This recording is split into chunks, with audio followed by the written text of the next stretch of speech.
Hello my dear friends. तो आज के इस नई वीडियो में आप सभी का स्वागत है। तो आज के इस वीडियो में मैं आपके लिए लेके आया हूँ एक कमाल का कंपैरिजन जो कि होने वाला है Lenovo IdeaPad S145 versus Asus VivoBook 15। तो बहुत ही ज्यादा प्यारा और काफी ज्यादा कॉम्पिटिटिव यहाँ पर जो वो कंपैरिजन होने वाला है, क्योंकि Asus की VivoBook सीरीज और Lenovo की IdeaPad सीरीज कितनी ज्यादा मार्केट में फेमस है ये मुझे अलग से बताने की कोई भी जरूरत नहीं है, क्योंकि आप भी जानते हो ये दोनों ही सीरीज अपने अपने प्राइस टैग में एक किंग है।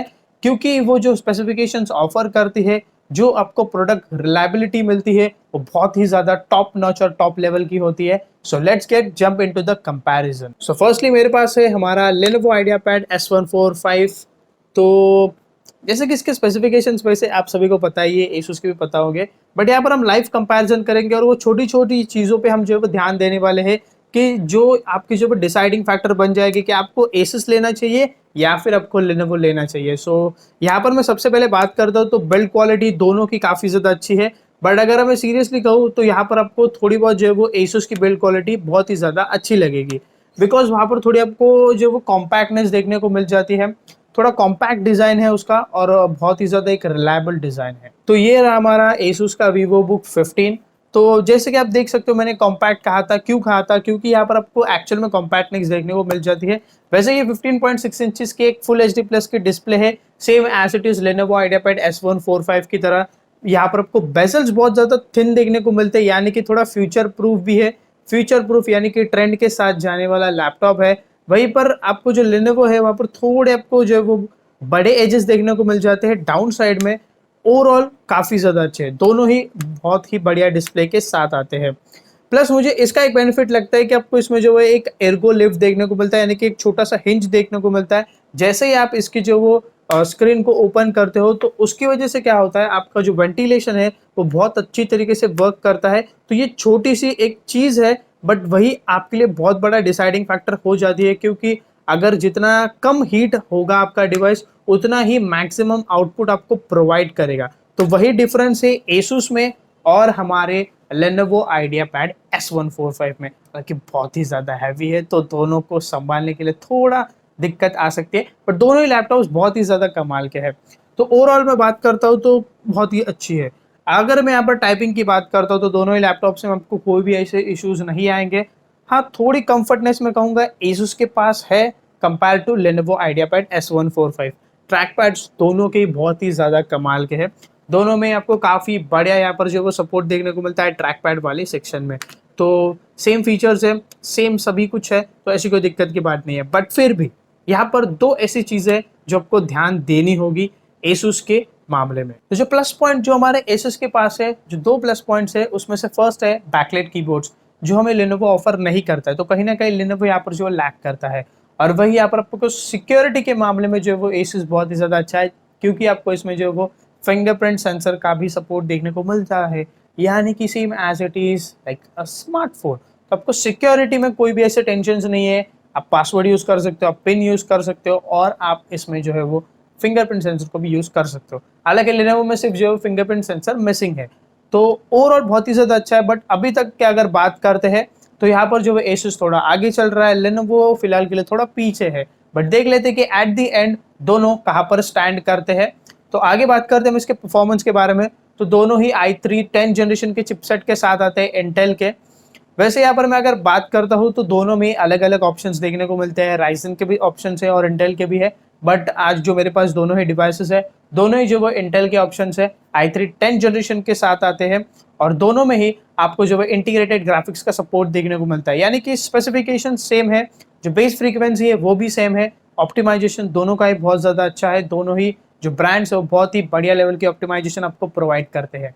तो अगर हम यहाँ पर स्टोरेज और रैम की बात करते हैं तो यहाँ पर जो बहुत बड़ा डिफरेंस आ जाता है, क्योंकि मेरे पास अभी जो वेरिएंट है वो 1 TB हार्ड ड्राइव के साथ है, और जो Asus VivoBook 15 है वहाँ पर आपको जो 512 GB की SSD स्टोरेज देखने को मिलती है, जो कि PCIe NVMe SSD है, यानी कि आपको बहुत ही ज़्यादा high speed data transfer speed देखने को मिलने वाली है फाइनली।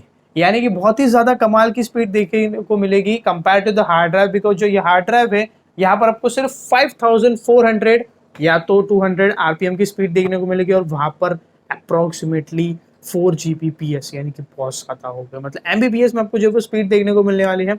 तो यहाँ पर कोई कंपैरिजन ही नहीं बनता है। ऑफ कोर्स Asus बहुत ज़्यादा फास्ट रहेगा इस मामले में, तो आपका जो पूरा ऑपरेटिंग सिस्टम है उसमें ही रहेगा। प्लस आपको स्टोरेज भी 512 GB की मिल रही है। हालांकि जो Lenovo की जो स्टोरेज है वो बहुत ज़्यादा है, क्योंकि ये 1 TB की स्टोरेज है, बट दोनों में आपको जो वो SSD का ऑप्शन देखने को मिलता है। आप इसमें भी SSD लगा सकते हो और आप Asus में भी SSD यहाँ पर जो वो लगवा सकते हो। तो ये मुझे जो बहुत ही ज़्यादा खास बात लगी कि दोनों ही ब्रांड्स आपको जो वो ऑप्शंस देते हैं कि आप इन फ्यूचर अगर आपकी नीड ज़्यादा बढ़ती है तो आप डेफिनेटली इनको अपग्रेड कर सकते हो। फिर वो चाहे SSD हो, फिर वो चाहे रैम हो। रैम में दोनों ही सपोर्टेड है। 12 GB की रैम आप इसमें जो वो अपग्रेड कर सकते हो, काफ़ी बढ़िया फ्रिक्वेंसी के साथ आती है। और इसी के साथ दोनों में ही जो बेस रैम आपको देखने को मिलता है डिवाइस में, वो 4 GB की रैम है, जो कि ऑब्वियसली यहाँ पर जो वो सोल्डर्ड रैम होगी, क्योंकि जितने भी अभी जो लैपटॉप्स आ रहे हैं वो दोनों ही जो लैपटॉप्स है, ये भी अभी जो मेरे पास है, दोनों में जो आपको 4 GB की रैम सोल्डर्ड देखने को मिलती है। और एक स्लॉट होगा जहाँ पर आप आइदर 4 GB या तो डायरेक्टली 8 GB में अपग्रेड कर सकते हो, यानी कि टोटल 12 GB आप यूज कर सकते हो। So that was a great part for both of these laptop.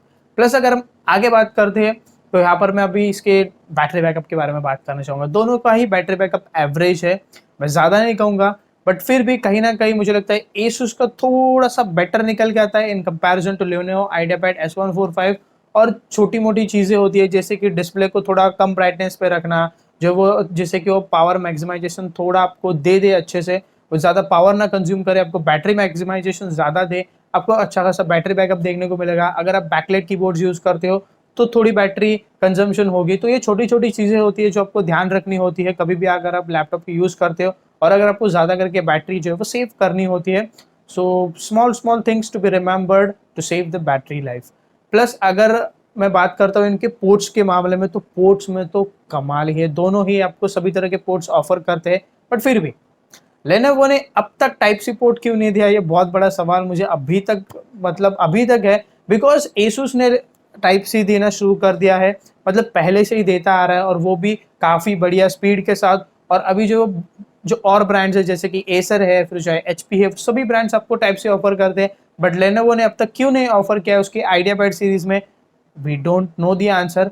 But definitely मैं रिक्वेस्ट करना चाहूँगा कि टाइप सी बोर्ड जल्दी से जल्दी इंट्रोड्यूस करें, क्योंकि वो बहुत ज़्यादा इंपॉर्टेंट है फॉर फ्यूचर पर्पस। और अभी से मुझे लगता है टाइप सी बहुत ज़्यादा इंपॉर्टेंट हो चुका है। So that's the benefit goes to Asus VivoBook 15, जहाँ पर आपको काफ़ी बढ़िया टाइप सी पोर्ट का सपोर्ट देखने को मिल जाता है। अगर हम लास्ट में बात करते हैं ओवरऑल कंक्लूजन के बारे में, तो ओवरऑल कंक्लूजन में आंसर एक ही है कि सब कुछ डिपेंड होता है प्राइस के ऊपर। अब प्राइस जिसकी जो है वही डिपेंड करेगी। अगर मैं यहाँ पर लेनोवो की बात करता हूँ तो जो हार्ड ड्राइव वाला वेरिएंट है वो तकरीबन आपको 34,000 तक देखने को मिल जाएगा, और मे भी 33,000 तक मिल सकता है। और जो Asus का जो वेरिएंट है वो आपको आराम से 36,000 रुपीज़ तक मिल सकता है आपको सेल के दौरान, या तो ऐसे ही उसकी प्राइस। तो अराउंड सिर्फ 2,000 रुपीज़ का डिफरेंस आता है। 2,500 रुपीज़ अगर 34,000 है तो फिर 35, 36, 2,000 रुपीज़ का डिफरेंस है। बट 2,000 रुपीज़ में आपको थोड़े एक्स्ट्रा बेनिफिट्स देखने को मिल रहे हैं Asus के बारे में। तो मुझे बहुत ज़्यादा अच्छा लगता है कि इस बार में दोनों ही लैपटॉप्स काफ़ी ज़्यादा अच्छे हैं। वैसे 34,000 में Lenovo बेस्ट है, 36,000 में Asus बेस्ट है। तो अब ये आपके ऊपर डिसीजन है कि आपको कौन सा चूज़ करना है। अगर मेरी राय माने तो मैं कहूँगा कि आपको Asus के साथ जाना चाहिए, क्योंकि बेटर परफॉर्मेंस और बेटर आपको रिलायबिलिटी देखने को मिल जाती है। And overall it's a pretty much good laptops, both of the laptops are good. अभी ये सब आपके प्राइस टैग के ऊपर बेस करता है कि आपको कौन सी प्राइस टैग में कौन सा लैपटॉप चाहिए। वैसे सभी तरह की आपकी जो चीज़ें होती है, जैसे काम होने, हार्ड वर्क, हैवी सॉफ्टवेयर, सब कुछ ईजिली ये ले लेंगे जितना भी लोड होगा। बट लेनोवो कहीं ना कहीं थोड़ा स्ट्रगल करेगा बिकॉज ऑफ हार्ड ड्राइव। अगर SSD होती है then there is no issues in this both of the laptops. So here we end with our comparison. तो दोनों का ही कंपैरिजन बहुत ज़्यादा अच्छा था। तो अगर आपको ये वीडियो अच्छा लग रहा है तो प्लीज़ वीडियो को लाइक कीजिए, शेयर कीजिए, ज़्यादा से ज़्यादा लोगों तक पहुँचाइए, ताकि उनको भी ये जो कंपैरिजन है इसका नॉलेज मिले, कौन सा लैपटॉप चूज़ करना चाहिए, उनके लिए भी ये जो वो ज़्यादा डिफ़िकल्टीज़ ना हो। तो इसी के साथ अभी आज के इस वीडियो में बस इतना ही, और मिलते हैं ऐसे हमारे नए वीडियो के साथ। धन्यवाद दोस्तों आज का ये वीडियो देखने के लिए।